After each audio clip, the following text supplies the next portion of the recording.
आपको बता दें दिल्ली में एक हफ्ते के लिए लॉकडाउन और बढ़ा दिया गया है। अभी जो मौजूदा लॉकडाउन चल रहा है वो कल खत्म होने वाला था, लेकिन उससे पहले दिल्ली के सीएम अरविंद केजरीवाल ने ये जानकारी दी है, क्योंकि जिस तरह से कोरोना की दूसरी लहर अब कमजोर पड़ रही है उसको देखते हुए ये निर्णय लिया गया ताकि स्थिति बिल्कुल सामान्य की जा सके।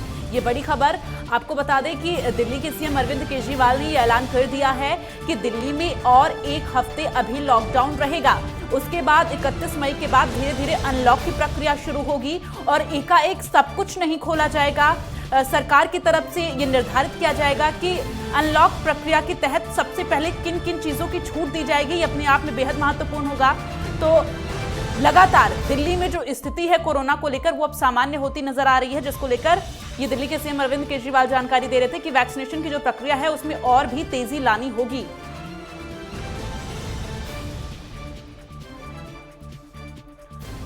तो ज्यादा जानकारी के लिए सीधे रुख करेंगे दिल्ली से गजेंद्र, संवाददाता हमारे साथ लाइव जुड़ रहे हैं। गजेंद्र, जिस तरह से लगातार दिल्ली के सीएम अरविंद केजरीवाल सबसे पहले उन्होंने ये जानकारी दी कि सबसे पहले दिल्ली में ही लॉकडाउन लगाया गया क्योंकि दिल्ली में केसेस काफी ज्यादा आ रहे थे। अब अनलॉक की प्रक्रिया 31 मई के बाद से शुरू होने की बात उन्होंने की है।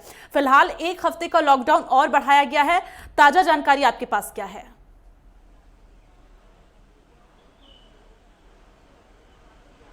जी बिल्कुल, दिल्ली में अब एक बार फिर से लॉकडाउन बढ़ा दिया गया है। अगले सोमवार सुबह 5 बजे तक के लिए ये लॉकडाउन बढ़ाया गया है। 31 तारीख तक ये लॉकडाउन अब चलेगा। दिल्ली में लॉकडाउन जिस समय लगाया गया उस समय लगातार दिल्ली के अंदर कोरोना के मामले बढ़ते हुए ही जा रहे थे। लगातार 12,500 के आसपास मामले आ रहे थे। उसके बाद एकदम से कोरोना के मरीजों में एकदम से तेजी देखी गई और मामले 24-25 हजार तक भी चले गए थे। एक दिन में 27,000 के भी मामले सामने आए थे। लेकिन जब लॉकडाउन लगाया गया और उसमें थोड़ी सी सख्ती भी लगाई गई, जिस तरीके से मेट्रो को भी बंद कर दिया गया था, तो उस हिसाब से देखा जाए तो लॉकडाउन लगाने के बाद फिर लोगों में भी जब जागरूकता आने लगी तो उसके बाद अब ग्राफ गिरता हुआ दिखाई दे रहा है। उसी को देखते हुए अरविंद केजरीवाल जो दिल्ली के सीएम है उन्होंने प्रेस कॉन्फ्रेंस करके ये जानकारी दी कि हम एक हफ्ते का लॉकडाउन और बढ़ा रहे हैं, क्योंकि इससे ये होगा कि जो प्रक्रिया भी चल रही है, लगातार ग्राफ नीचे गिर रहा है, वो पूरी तरीके से जीरो पे आ जाए। जो संक्रमण है वो पूरा जीरो पे आ जाए, क्योंकि जो अभी दर है वो भी 4 पे पहुंच गई है। तो किसी तरीके से ये और नीचे आती हुई जा रही है। सिंगल डिजिट में दर आ चुकी है। दूसरी लहर के जो ग्राफ है वो कम होते हुए नजर आ रहे हैं, लेकिन तीसरी लहर के लिए भी दिल्ली सरकार तैयारी में जुटी हुई है। सबसे अहम बात वैक्सीनेशन, क्योंकि कल वैक्सीन को लेकर भी दिल्ली के सीएम अरविंद केजरीवाल ने जब प्रेस कॉन्फ्रेंस किया था तो उन्होंने केंद्र सरकार को 4 सुझाव भेजे थे।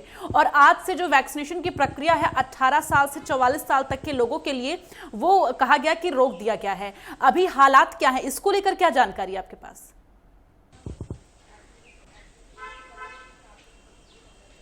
जी बिल्कुल, जो वैक्सीनेशन है उसको लेके 3 महीने के अंदर दिल्ली के सभी लोगों को वैक्सीन लग जाए, जो 18 साल से ऊपर के भी हैं उन सबको वैक्सीन लग जाए। इसके लिए जो 3 महीने का जो पूरा का पूरा ढांचा है वो तैयार कर लिया गया है।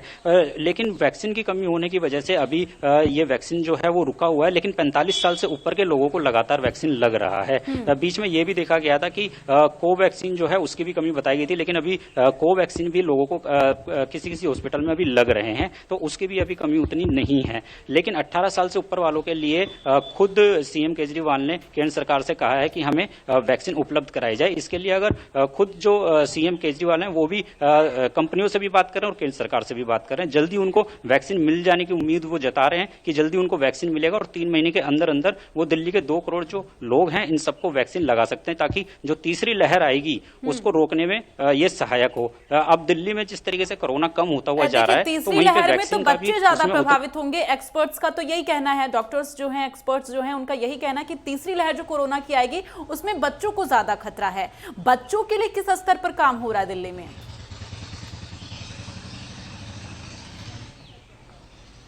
जी बिल्कुल, अगर हम बात करें कि बच्चों को अगर देखा जाए तो बच्चों को अब ये प्रभावित कर सकता है जो तीसरी लहर है। लेकिन अगर इसके रोकथाम के लिए पहले ही कदम उठा लिए जाएं तो ये काफी हद तक इसके ऊपर नियंत्रण पाया जा सकता है। उसके लिए लगातार जो है अब दिल्ली सरकार जो है बच्चों को भी वैक्सीन लगाने की जो प्रक्रिया है उसको ऊपर भी जोड़ देगी और उसको भी चलाने की पूरी कोशिश करेगी। लेकिन पहले 18 साल से ऊपर वाले लोगों को ये वैक्सीन लगाई जाएगी। लेकिन अगर तीसरी लहर को आने से पहले ही उसको नियंत्रण करने की सारी सुविधाएं कर ली जाए तो उसको रोका जा सकता है। इसके ऊपर पहले ही सारी जो पहल है वो हो चुकी हैं। अब ऑक्सीजन की दिल्ली में जिस तरीके से कमी देखी जा रही थी, अब दिल्ली में ऑक्सीजन की भी कमी नहीं है, और अगर बेड्स की बात की जाए तो बेड्स की भी कमी नहीं है। लेकिन अगर जरूरत पड़ती है तो उसके लिए भी अरविंद केजरीवाल ने कहा है कि हम उसके लिए भी आगे पूरी इसके लिए आगे भी कोशिश करेंगे कि ऐसी वैसे तो स्थिति ना बने, वो भगवान से भी प्रार्थना करते हैं, लेकिन अगर ऐसी स्थिति बनती है तो वो आगे और भी बेड उपलब्ध कराएंगे। बिल्कुल। एक बार गजेंद्र आपसे और जानना चाहेंगे कि जो वैक्सीनेशन की प्रक्रिया है, क्या वैक्सीन केंद्र आज बंद हैं या खुले हैं? क्योंकि कल सीएम केजरीवाल की तरफ से प्रेस कॉन्फ्रेंस में कहा गया था कि अब टीकाकरण रोका जा रहा है और टीकाकरण केंद्र जो हैं वो बंद रहेंगे, क्योंकि 18+ की जो वैक्सीनेशन है उसे रोकी जा रही है, डोजेस की कमी है। तो क्या आज केंद्र वो बंद हैं?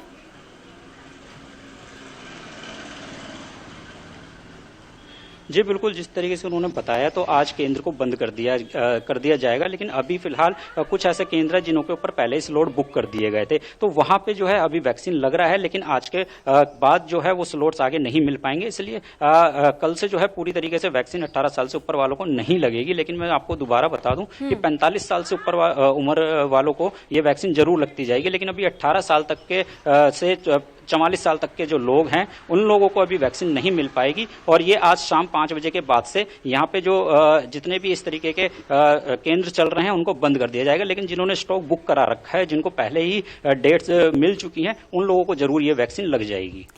गजेंद्र, एक सवाल और उठता है कि जब 31 मई के बाद अनलॉक की प्रक्रिया शुरू हुई, क्या अनलॉक की प्रक्रिया शुरू होने की नौबत आ जाएगी या इस लॉकडाउन को अभी और बढ़ाया जा सकता है? क्योंकि हालात आप लगातार देख रहे हैं, आप ग्राउंड जीरो पर हैं, तो आप हालातों के बारे में बताइए कि क्या वाकई में 31 मई के बाद से अनलॉक की प्रक्रिया शुरू हो सकती है या लॉकडाउन और बढ़ाया जा सकता है?